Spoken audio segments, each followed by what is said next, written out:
All right, hello Tide fans. Welcome to Tide Talk. I'm your host, Sean Taylor. I'm here with my buddy Maurice Booth.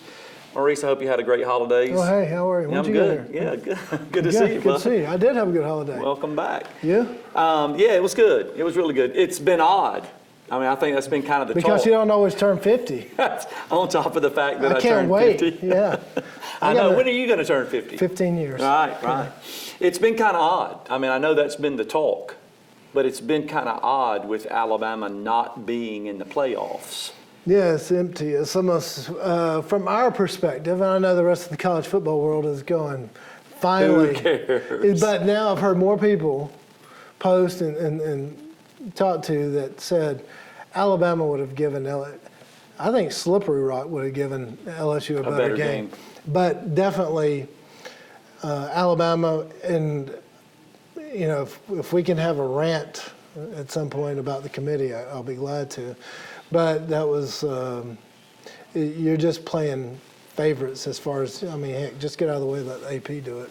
But that was complete mismatch. Yeah, a lot of people had conversations and comments and opinions about, you know, who should have been there and that sort of thing. Do you think, Maurice, that this drives the statement or the opinion or the thought more toward a 6 to 8 team?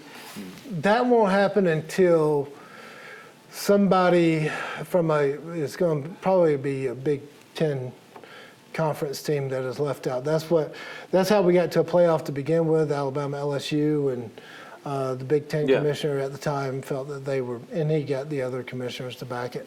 And it's going to take probably them to be shut out, or if we being the SEC, could ever get to the point where we could realistically get 3 teams in, and then just have one, then it would happen, I think. Yeah, I know it's a tough job, but look.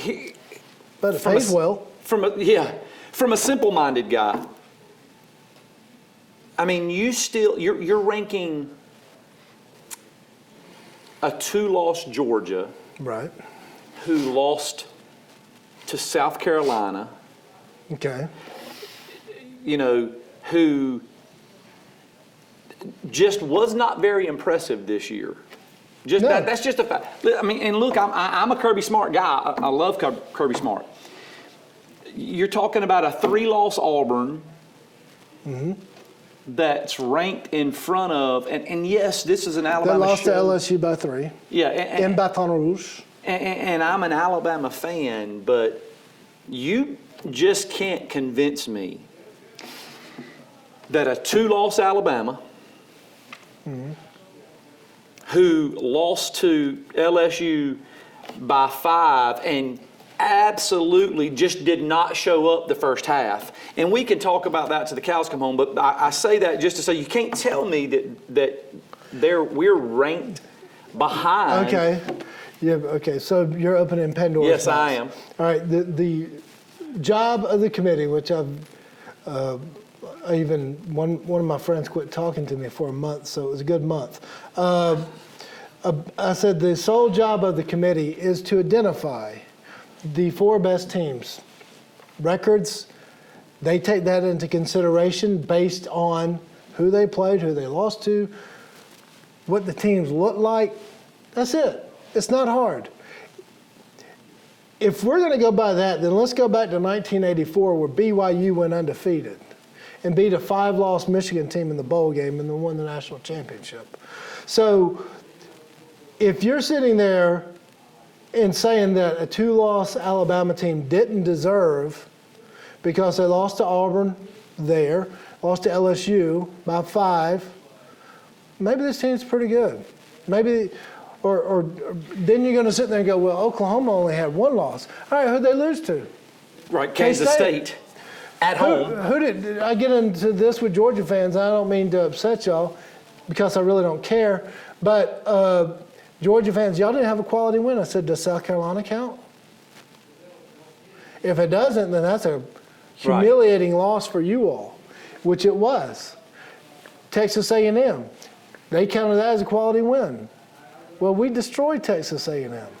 So at what point does the committee whose sole job is to fly to Houston, Texas, sit around in a nice hotel, probably order room service with dessert, and just sit there and evaluate the games being played. And to put us at 13th and put Auburn at 12th. So you're saying that 11 teams in front of them, I give you 3 of them, you could probably have an argument, but those other teams you're saying that could beat Alabama and Auburn? I'm not buying it. Is it fair to Alabama that, in my opinion, we were, criticized maybe because of past experience? We were criticized because of past success. It was a bias. Yeah, I mean, I think I'm tired of seeing you. You screwed up, now I get to penalize you. And here's the thing. No, we weren't as good as defensively as we've been in the past. I got so tired of hearing. We were good enough to play the best game LSU's had this year. Right. And we played poorly the first half. I can't stress that enough.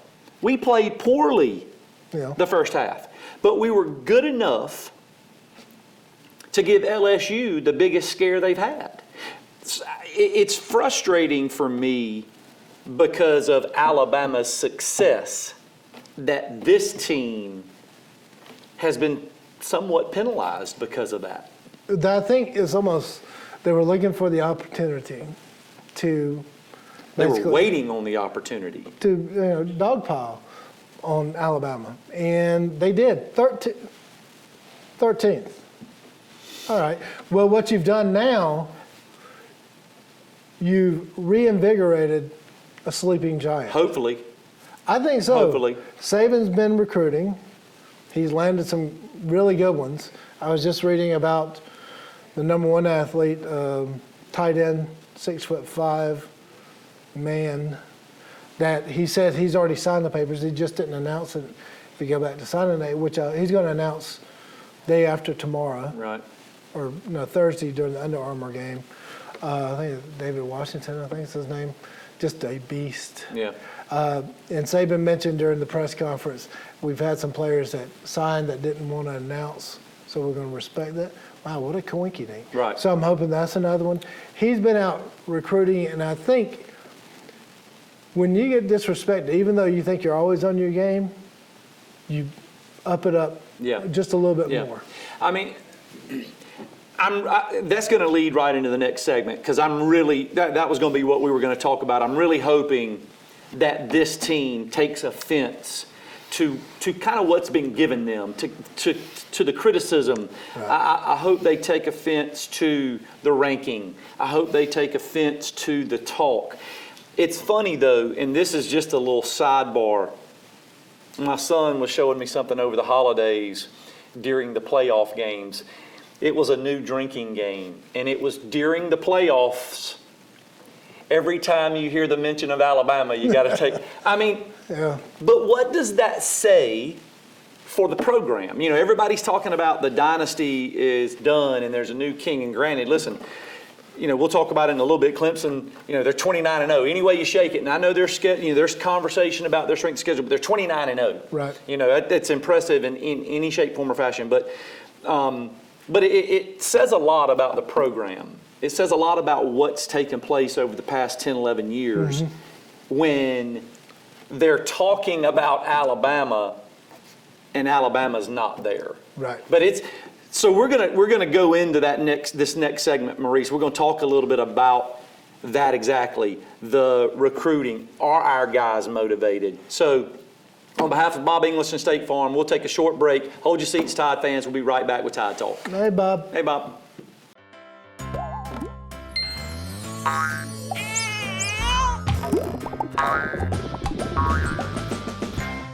Enjoy the good times a little more with the right plan. As your State Farm agent, I am here to help you protect your dreams and loved ones with life insurance. With over 60 years combined State Farm experience, call me or any of my team to find out which options are best for you. Another way we're here to help life go right.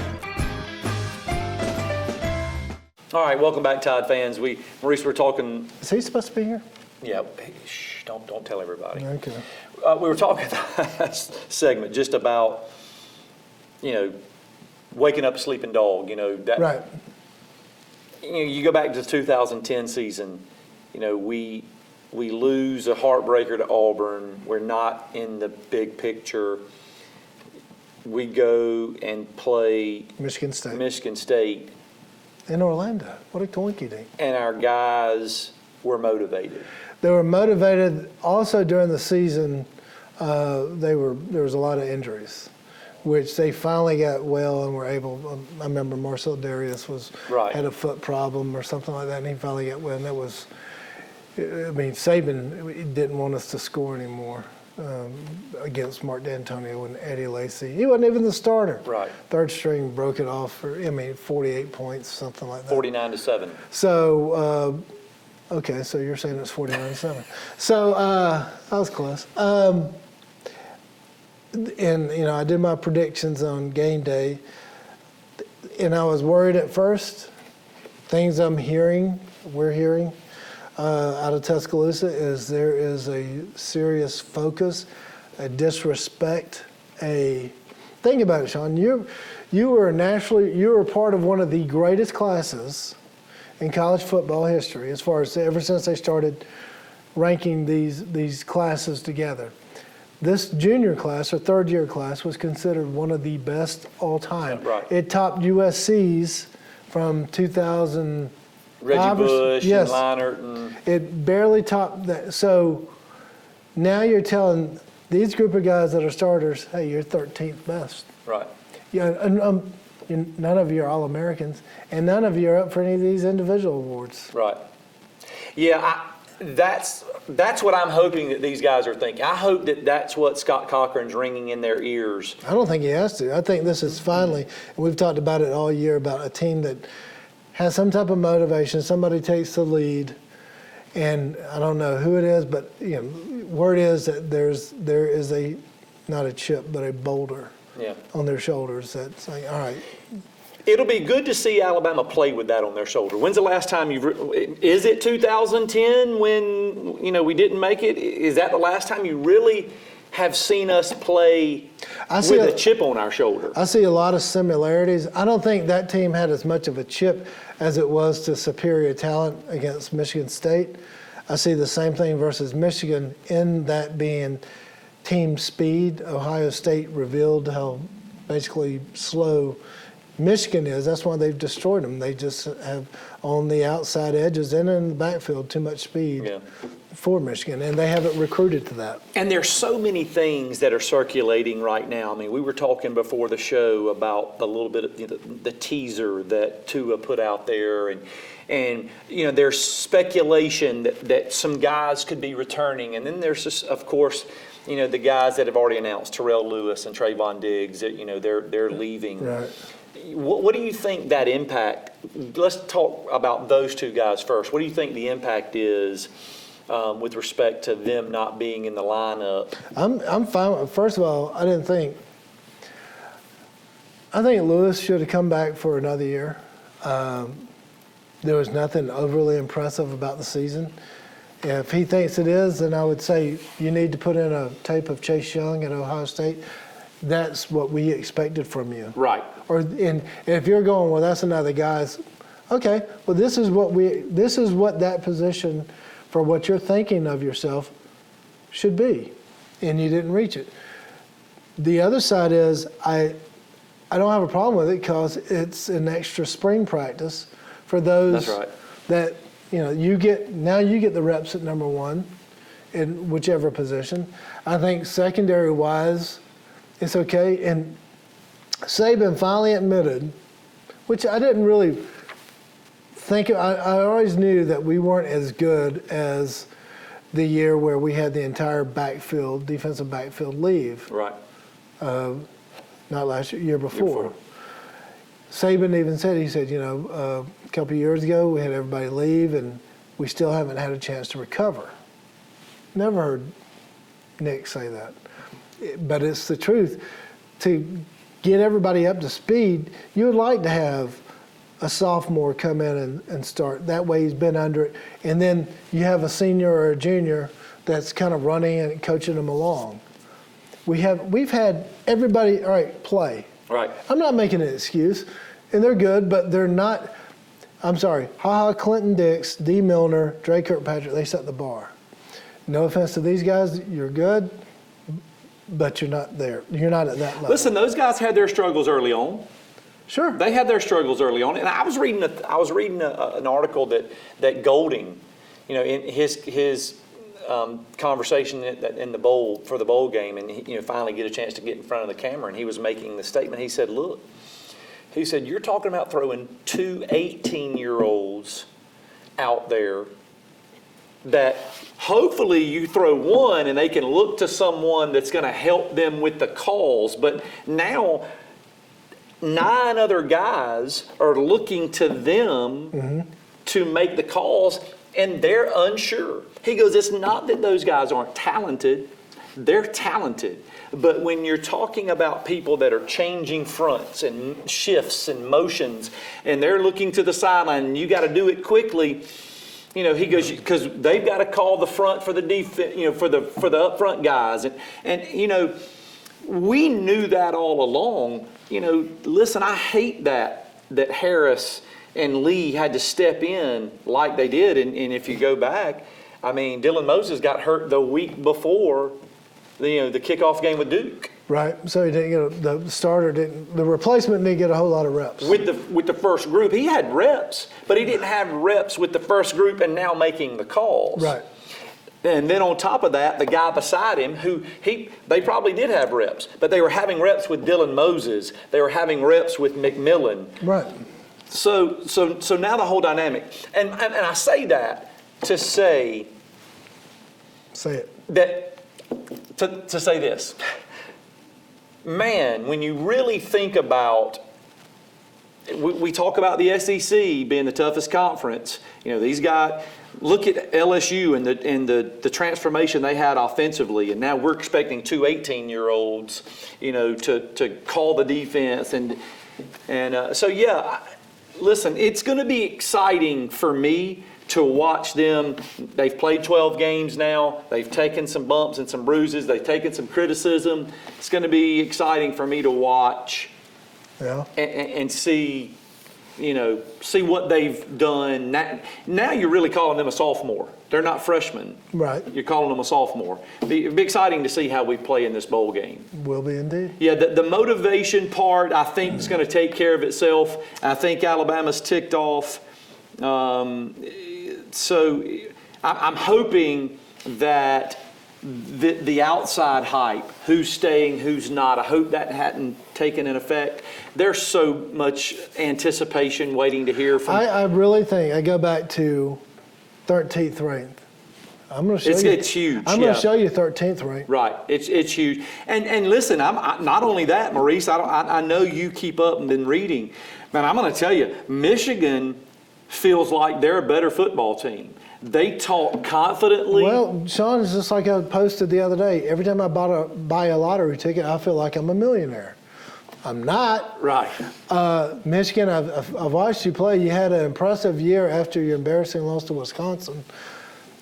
You're not fast, 3 yards in the cloud of dust. Shea Patterson, the Michigan fans have even admitted maybe we expected too much of him. Right. I'm not knocking the kid, but he's not that top level Burrow, Justin Fields. Trevor Lawrence, he's not a Trevor. Yeah. Nobody is. Right. I mean, that kid right there is number one next year. He's legit. Yes, I like his size. There's nothing about that kid I don't like. So there's a lot of anticipation, a lot of excitement, and leading up to this bowl game. So let's take another break. We'll break down the bowl game a little bit more. We'll talk about Michigan. We'll talk about Mac Jones now, starting his 4th game as an Alabama starting quarterback. So on behalf of Bob English and State Farm, hold your seats, Tide fans. We'll be right back with Tide Talk. In life, some things just go together, like a burger and fries, and home and auto insurance from State Farm.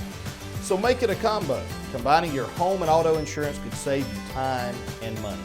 And who doesn't like that? Just call me, Bob English, or any of my experienced hometown team and find out how you could start saving today. It's just another way.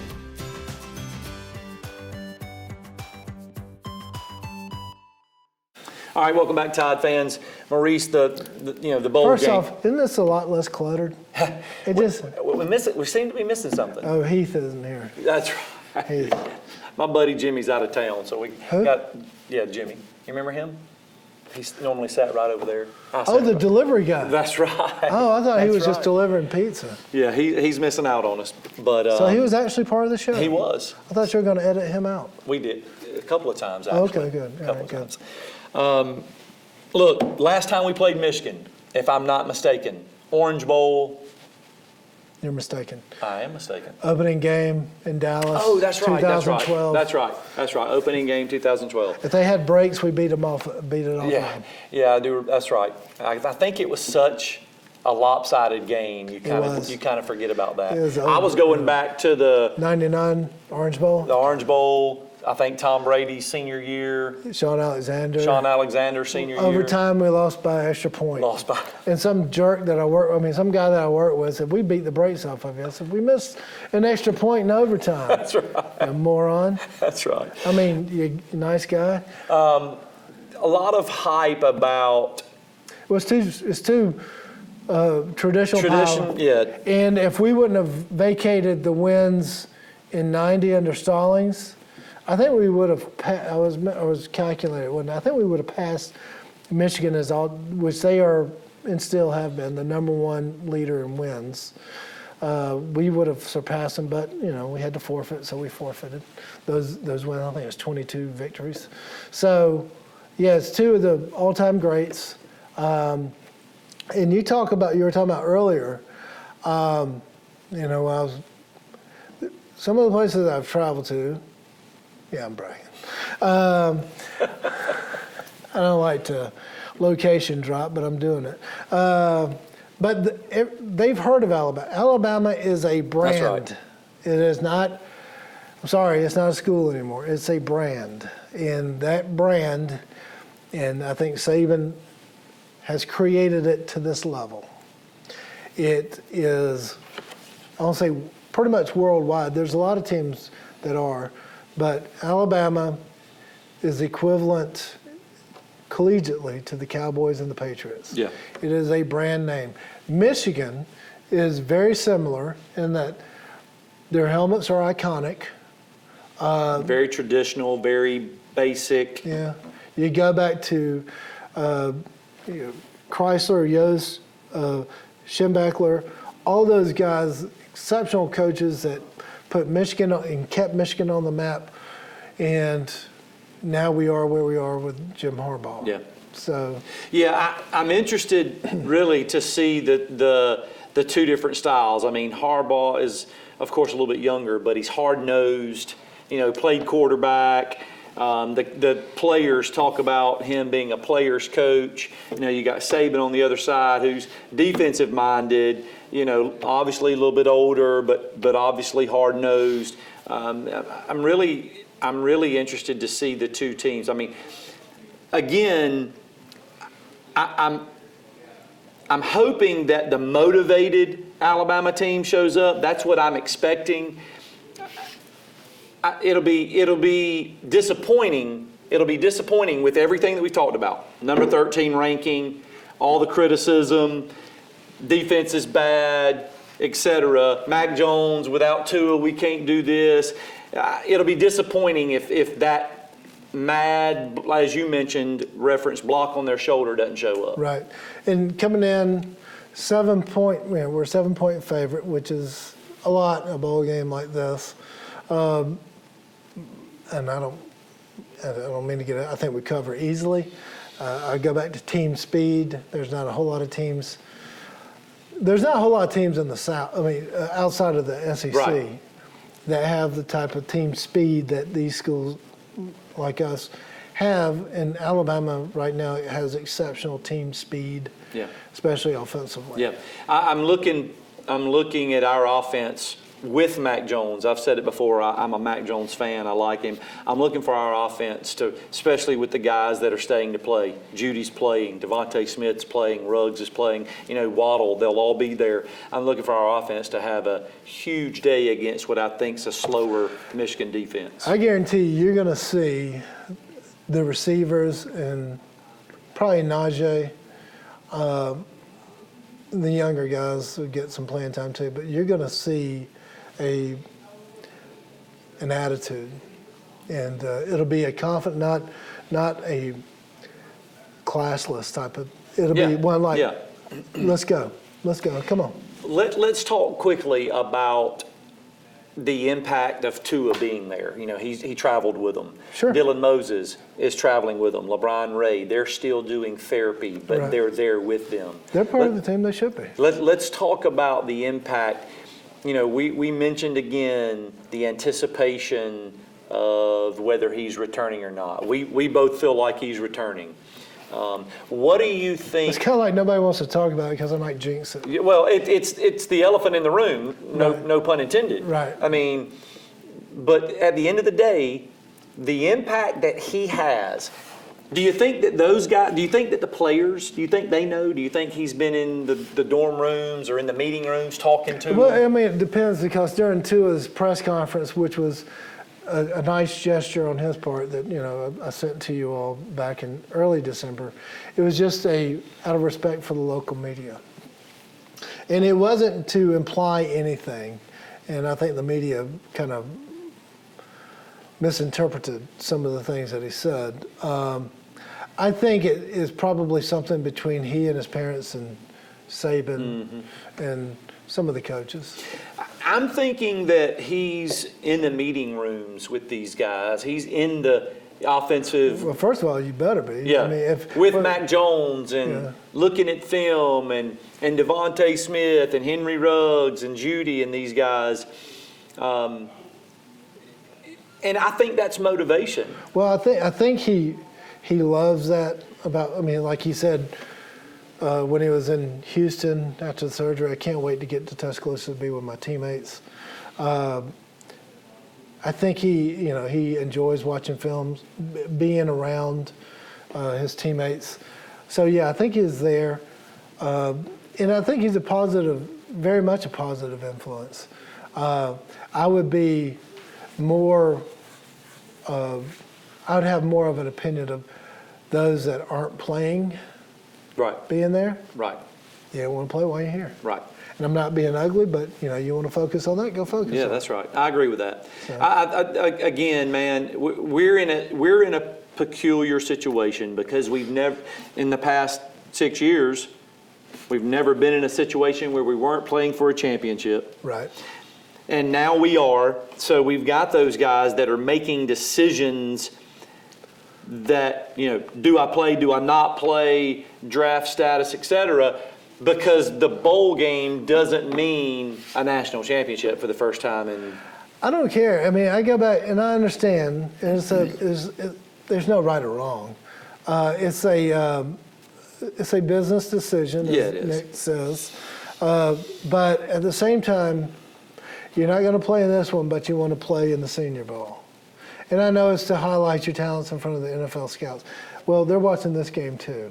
And some of the scouts have come out and said, well, we kind of do hold it against you when you're not willing to play with your team. And it's your last chance. I mean, now there was a player, Joe Thomas. He ended up having a great career with Cleveland, but he was going to come out. He played for Wisconsin, hurt himself his junior year, so he had to come back, and which he was fine. Like I say, he just retired a year or two from the NFL. But there is that possibility. I get it. But why not? Yeah. I mean, I think you made the best point, and I agree. I think your chances are better impressing scouts against Michigan than going to the Senior Bowl because, listen, how hard are you really playing in the Senior Bowl? Right. You're not trying to hurt anybody. You're not going all out. Your biggest thing in there in the Senior Bowl is the week of practice. That's right. The game is there for show. It's for entertainment. Exactly. All right, Maurice, real quick before we leave, 2 predictions.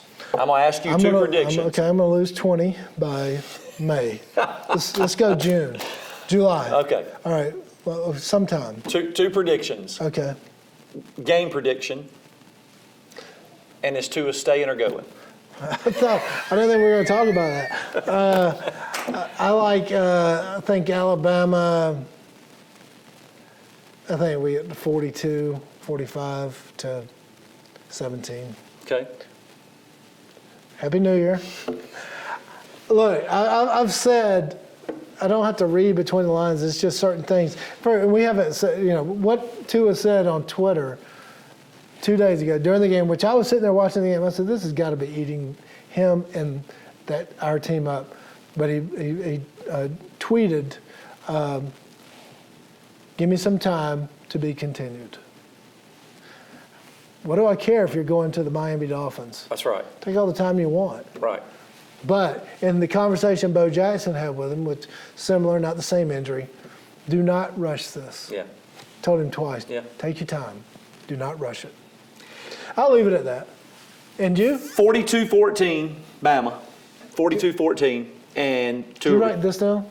Tua returns, Okay. along with a host of others. So 2 touchdown returns by Waddle. Tua returns next year. Oh, we'll probably get more than 2 next year. So I agree with you. Maurice, again, always a pleasure. Enjoyed it. Thanks Thank for being you. on the show. Tide fans will be airing this on Wednesday. Make sure that you pay attention to Channel 7 and 207. And we'll be doing a post-game show.